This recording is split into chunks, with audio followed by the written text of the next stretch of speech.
thank you so much for joining us here on the Scrunch Creator Economy Show. I am so honored to have you. How are you? Welcome. Oh, good. Thank you. Yeah, thank you for having me. Yeah, like I don't really do a whole lot of podcasts, so this will be super fun. I'm so excited. Well, look, why don't we start out by giving everybody a little bit of context? So your current business is High Proof Teacher, but let's park that for 2 seconds and tell everyone your story. So how did you get here? Did you have a career, other businesses? What's the backstory? Yeah, I mean, backstory is, I guess like a lot of creators now, where, um, yeah, where it's like, kind of always had this creative bent, this kind of interest in photography, and for me, my focus is very much cocktails and spirits and all of that. So didn't have a career in either thing really. It's like both things were just, fun hobby for me. So it was a sort of thing where it was like just looking for a creative outlet to just a way to take the things that I did enjoy and kind of see if they resonated with people. So um I just was really into, making cocktails for myself, for friends. I have a lot of bartender friends, so I kind of just like learned a lot from them Oh, and just started coming up with my own drinks. And then taking pictures was just something also, that I really enjoyed too. So it was just kind of came together easily and was able to start a blog and an Instagram account. And it kind of just snowballed from there, of just like, as I started sharing more of my work, as you share your work, you also end up getting better at it, which is nice. So, yes. started working with like some local companies. Like there's a few like distilleries in Portland, Oregon, where I'm based. Started working with kind of small businesses like that. And then, just kind of as my account grew and my blog grew, started connecting with some bigger brands. And eventually, like, for a while there, I was kind of trying to do like a few different creative things and, some design work and all of that. But as I went on, I was like, well, the cocktail photography thing, as niche as that sounds, was what I was really good at. And that's kind of what people were noticing me for. And ultimately I was able to be like, yeah, this is what I'm focusing on. And that kind of just became my full-time thing. So it definitely didn't happen overnight, that's for sure. But it was kind of, that's the long and short of it, I guess. So how long have you been at it then? Yeah, I started the like blog and social media account in 2017. So Okay, it's cool. been like about 5 years now. Yeah, Awesome. It's always good to know because I feel like, with the invention of the word viral, people kind of hope that right. they just start an account, tomorrow they'll be Yeah, famous. totally. It really doesn't work like that. So, Right. so you kind of mentioned a few things there in terms of growing an audience, crafting your skills, and then starting to work with smaller brands and bigger brands. What's kind of the scope of how you make money today? Like I know that you do consulting work as well in social media, not just the sponsored post element. Like, what does your Mhm. business kind of look like? Yeah, so I mean, even like starting out, well, honestly, starting out, like I wasn't even um, necessarily trying to be like an influencer. Like, of course, I Mm, was like, this would be really cool if this works out. But I always kind of introduced myself as like, I am a photographer. Like that's yeah. my skill. And then it was kind of like, then I'm a photographer who makes cocktail.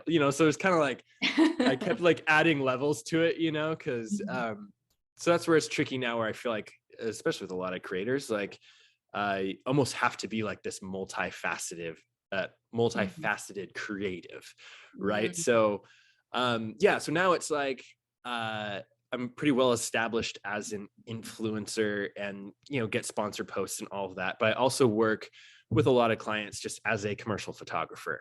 So that often overlaps with influencer stuff. Like sometimes clients find me through Instagram, like they'll yeah. hire me as an influencer, and then I'll kind of be like, hey, by the way, like I actually am just a professional photographer. Like if you want to book me for like a bigger commercial project, let's talk, sort of thing. So I've been able to kind of get That's some bigger cool. clients that way. And then similarly, it will go the other way too, where I'll work for some clients again, just as a photographer. And then they end up finding me on social media and they're like, oh, wait, could we do some other promotional stuff with you? Or can you help us with our social? Um, so there's a few very small few clients because it's a lot of work, but I do some kind of social media management for a few clients. I also do like this year I launched an e-course, Oh, which cool. is, yeah, so that's called Cocktail Camera Pro. That's all like, again, very focused on my very focused niche, but it's like teaching people how to be beverage photographers and how to capture products and um, you know, that sort of thing. Which So I feel is like, you say it's niche, but I think of like every bartender I know who's like right. kind of becoming a creator and getting known for their Yeah. work and entering competition. So I actually feel like there'd be quite an audience for that. Totally. Yeah, it's been surprising how even just like the food blogger world, a lot of my Mm. students are food bloggers. I've kind of, Oh, of it's only course. been going for like 6 months. So I'm kind of still figuring out like who's actually buying this, who's interested in this. And a Mm. lot of it is food bloggers where like the food blog world is, pretty saturated. So a Mm. lot of them are like wanting to figure out how to take pictures of cocktails and wine and beer. And they're like, Nice. it fits in that, but it's also like it's a different skill because it's like you're shooting something that's often transparent or that's Mm. reflective.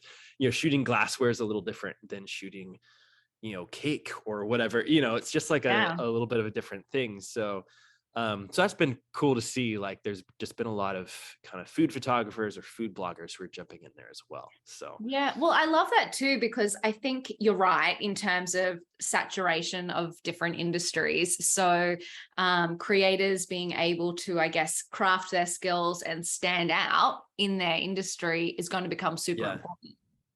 right, totally. That's awesome. So, how did you go about? Because I feel like there's kind of two sides. So, first is like, you have this passion, you have this skill set, and you're really refining that. And then you've built an audience. And then as you've gone, you've kind of stacked on the business services. So, if we kind of go back to how you built an audience, was there anything in particular that you did to build that audience, or did it kind of happen more organically? How did that work? Yeah, I mean, for me, like I was pretty focused on um like the cocktail liquor world. It's like as many big brands there are, and it's like pretty big, but also as like an industry, Mm.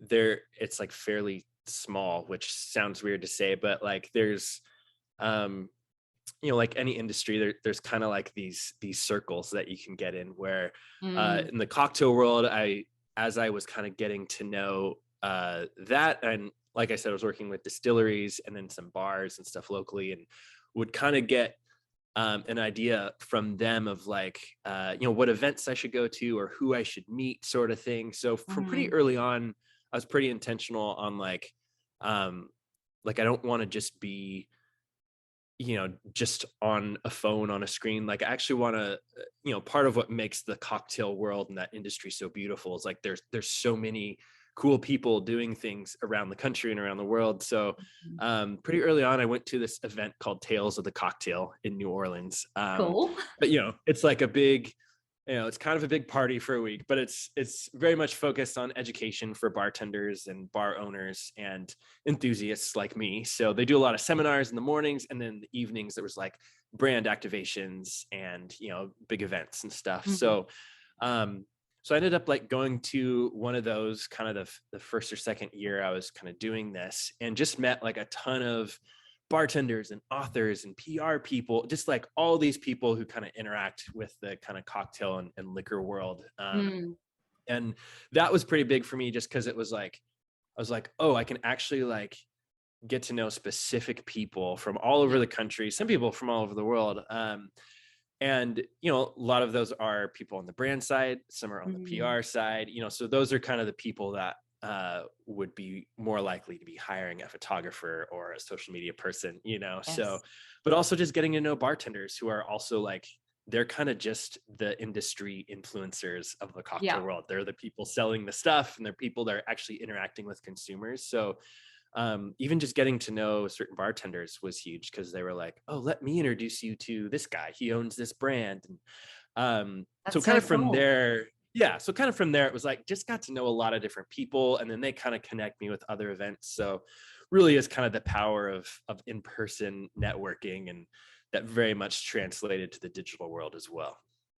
I think that's so cool because all you hear about online is like the algorithm and pushing out Right. more content. And Yeah. so I kind of love that you've kind of, gone the other way and been super targeted about meeting the right people in your industry through in-person events. And I mean, obviously we had a little hiatus on in-person Right. events, but that's coming back now, right? Like Yeah. and I think everyone's so keen to get out there and meet people in person. And I love that it's like, well, an industry event allows you to be super targeted about that. So I feel like Right. on social media, sometimes it's a bit of a blast and you're getting a whole bunch of random people, some who just love your pictures. But if you're Right. actually at a specific event for your industry, that gives you so much more opportunity.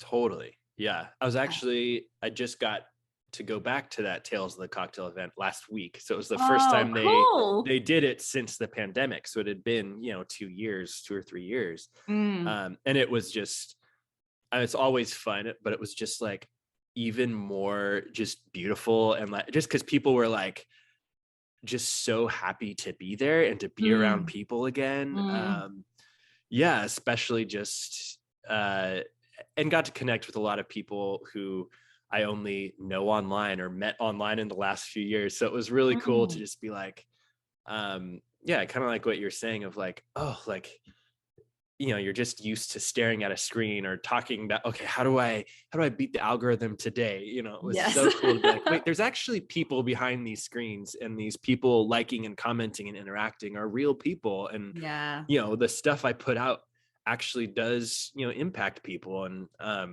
yeah, it was just like just so cool to like have that in-person interaction again, for sure. Yeah. No, I love that. And yeah, I feel like, as much as we are in this digital social world, you're spot on. You have to remember there is another human being at behind that email address, or behind Right. the Instagram account, or behind the something. It's really interesting. I spoke to someone who was in the video space yesterday, and, so much of the things that I'm hearing now is just, you've got to do reels, you've got to do reels, you've got to Right. do reels. And he was like, well, who are you actually creating content for? Right. Actually think about the person behind the content. So I love that you're kind of one step further. It's like, yeah, well, if you actually make these relationships in person, that is going to translate into the growth of your business. Right. That's so cool. Totally. So then how do you go from photographer, content creator, building followers, meeting people in person, to a business owner? Because I feel like there might be some skills that you've had to learn along the way, Yeah. and challenges.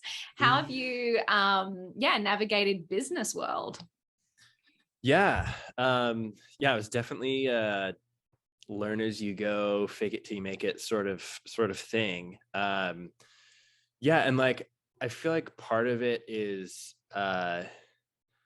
like for me, and I feel like it's something I try to infuse in my content too, where like a lot of my content is more kind of educationally focused, and like I try to always like and even like with my e-course, like telling people just the importance of just always being curious.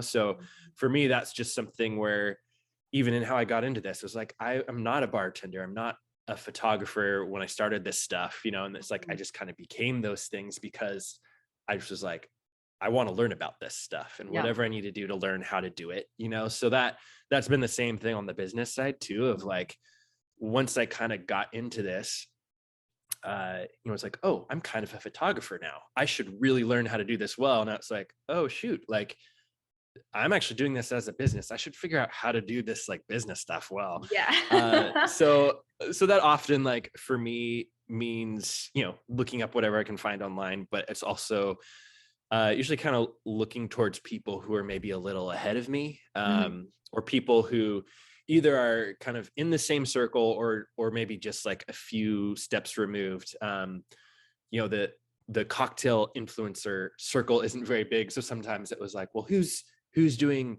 food photography? Can I talk with them? So a lot of times, especially early on, like I ended up kind of reaching out to a few different people online. One was a guy named Elliot from Apartment Bartender. Another was Joni from The Bite Shot. She does a lot of kind of food education, food photo stuff on YouTube and stuff. And just like, hey, like, you know, trying to be respectful of their time, but also like, I'm kind of new at this. And I'm like, I feel like I'm onto something, but I just want to figure out like how to do this well. And like, part of the business side too is like, if I'm coming into this kind of new to me circle, it's like, I don't want to be like, you know, the guy who's like underpricing my services and screwing everyone else over. And like, Totally. Yeah. yeah. So there's like a lot of considerations in that of like, I want to know how to do my own books and prep for taxes and all that. But also like, I don't want to be in a lane now and pissing off everyone else who's like been doing that, you know? So, so that's been a big part of like seeing like, okay, now that I'm in this room, who else is in this room who's doing it well and who might be willing to talk with me and help me out. And it's surprisingly been very, I feel like nearly everyone I've reached out to has just been so like, yeah, like, thank you for asking. Like, of course I'll kind of tell you, you know, at least how it's worked for them sort of thing. So, yeah, it's really kind of been learning from others and kind of looking ahead and saying like, who would I like to be like, you know, like for this guy, Elliot, Apartment Bartender, it was like, he was someone where I was like, I would like to be at his level at some point, you know? So he was like, I'm going to hit him up and see if he's down to chat sometime. So, and now he's like one of my best friends and we talk all the time. It's great. That's so cool. Yeah. So that's where it's like, you know, it's when I tell kind of new creators too, where it's like, I feel like sometimes when you see like a big follower count on someone you look up to or whatever, it's kind of intimidating to like message them or ask them questions, but it's like what do you have to lose? You know, they might not respond. Like that's the worst. Or that's the worst thing that can happen. Yeah. Seriously. Yeah. Seriously. So that's what's like, I'm just always a fan of like, just always be asking questions and yeah, just be trying to learn whatever you can. Cause nobody likes, you know, someone just coming in and pretending like they know how everything works when they don't. So And it's so cool because I feel like the creator industry is one of those industries where people are kind of making things up a little bit as they go along. There's not like regulation. There's not, this is how much you charge. And I do see the Wild West, you know, totally the Wild West. Yeah. And I do see people get frustrated with some newer influencers kind of coming in going, well, I don't have experience yet, so I'll work for free. And then that sort of perpetuating a little bit of brands, seeing what they can get for free. And so I actually love that, you know, you've come in with the approach of, hey, I'm coming in here, I'm new, I'm learning, you know, would you be open to chatting to me about how things have worked for you? And, you know, your story is not unique in that I hear so many creators go, oh my God, absolutely. I want to share. I want to make sure everyone's successful and we're all playing at a level that we're comfortable with and is highly valued. So that is so awesome. I love that you said that. And I love that you said that about, okay, new creators coming through, be curious, you know, always learning. So what would you say? Do you think there's space for new creators? Do you think people can still get in on this action? Oh yeah, totally. Yeah, I feel like especially with kind of this, I feel like last few months to the last year, I guess, you know, there's just been a lot of shifts in social media, especially with TikTok and, you know, now Instagram trying to like kind of figure out what they're doing. They're like doing more video, but we're also trying to prioritize creators.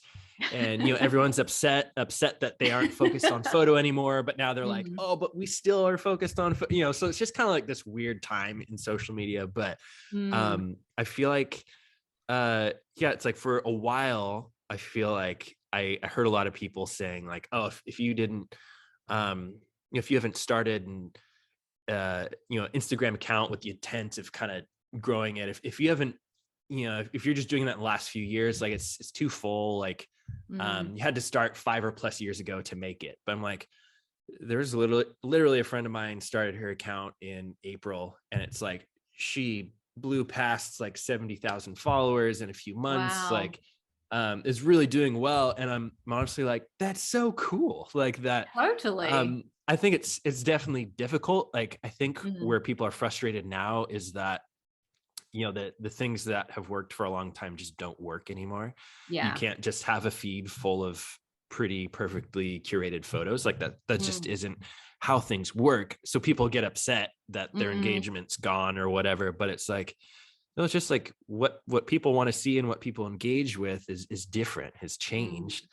um for me personally, I'm like, I feel like all the changes have been really good because I'm like, it's kind of shaking things up. And like all Yeah. of these influencers who have been at the top of the game now are like, I kind of have to reassess what I've been doing and figure out Mm. how to compete with these kids who started an account, you know, 4 months ago and are now Yes. killing it, you know? So honestly, I'm like, I think it's a great time to jump in as a creator. Like the creator economy isn't going anywhere anytime soon. It's only getting bigger. So yeah, I'd Get say in. definitely room. Totally. Yeah. And it's like every circle is different. Where for me, it's like I'm in Mm. this cocktail liquor world, which is a pretty big circle, but it's like I said, like it's big, but it's also not big, Mm. especially compared to like the food photography, food blogger world. Like I mentioned, like that's just massive, and that's a little harder to get in and get noticed because there's so many people doing food focused content. Where the drink world, it's like it's just not as saturated yet. But that's where it's like that's literally only 2 circles I mentioned, you know, food and Yeah. drink. It's like there are so many other niches and focuses, and kind of each one has its own way of doing things and kind of has its own potential sponsors and ways of monetizing. So I'm just like, it's a big world. And there's, you know, Instagram isn't the only, you know, thing anymore, which I feel like is a good Yeah. thing. So Well, you even yeah. mentioned your blog. How important has having your own website been to you?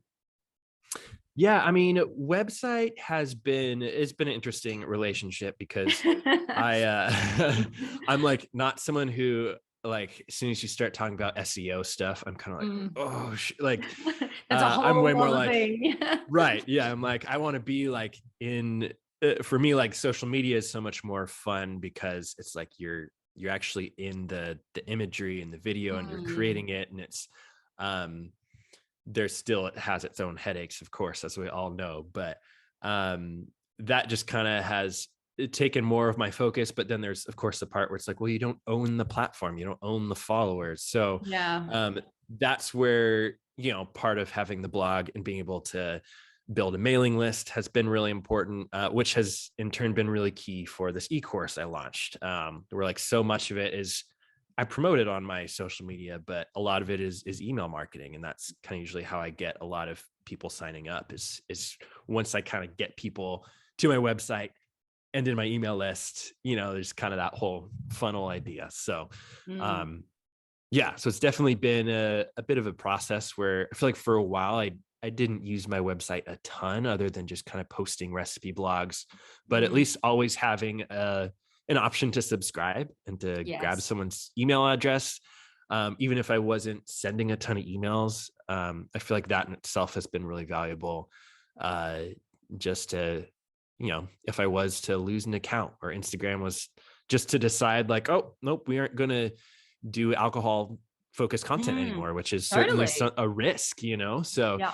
um, yes, to where like, even if I was to lose an account, it would be devastating, but like, oh, I'd be okay. Like I know how to reach my people, you know? Yeah. So Yeah, I yeah. think that is so important. I was just literally listening to another podcast this morning, and they were saying that 30% of their business comes from their email list. And it's so interesting because, you know, I think because we check Instagram so many times a day, we Right. do kind of get a little bit obsessed and have this singular focus to, you Yeah. know, making sure that that's where we're focusing. So I love that, you know, the website, the email is a priority. And even like you say, if it's not something that you maybe dedicate all your time to, but it's ticking along in the background, it's getting those email Yeah. subscribers. So when you are ready, you've got them there and you can have that direct communication with your potential customers. I think that's important. Right. So Totally. what would be, to wrap, what would be the biggest lesson you have learned from being a creator to business owner over the last 5 or 6 years that you've been doing it? Yeah. Man, the biggest lesson is hard because I I feel mean, like there's there's been a probably lot of 1,000 really good lessons, lessons right? in there. Yeah. I know, right? Well, I mean, one at least that comes to mind, just it kind of flows with what we've been talking about. I feel like is just the importance of being able to diversify, Mm, uh, just in terms of you know, like you said, like we tend to just have such a singular focus on Instagram or TikTok or whatever. Uh, but yeah, where I feel like for me early on, and I think for a lot of creators, it's almost like overwhelming to think like, okay, I put so much time and effort into this one platform, and to think like, oh, mm, now I have to figure out a YouTube channel too, or another platform, email mm, marketing. Like, what is that? You know, mm. where it can be like really overwhelming, and I feel like there's uh uh, you know, I guess a few lessons in there, but like to really make it as a creator long term, if you want that to be like just like how you live and work, it's like you have to work towards diversifying. But Mm. uh I think there's also like this level of like you don't have to hurry, you know, the sooner the better sort of thing. But Yeah. um it's like, you know, like especially with like TikTok blowing up, people are like, oh, Instagram's dead and TikTok's the thing. And I'm like, well, no, like, you know, like TikTok's definitely like the behemoth now, like Having a Instagram's moment. trying to Yeah. right. And Instagram's kind of like freaking out. So like, okay, we need to figure out how to like keep up with this. We can't just cannibalize this like we did with Vine or, you know, Mm, Snapchat or whatever. But like, there's also like Instagram's also not dead. There's still so much value in that. And for me, with my focus primarily being on cocktails and spirits, my audience is older. Most mm. of them, Instagram is their platform still. They like liquor brands aren't even legally allowed to do sponsored posts on TikTok yet because of the audience being generally so young. Oh, wow. Um, Yeah.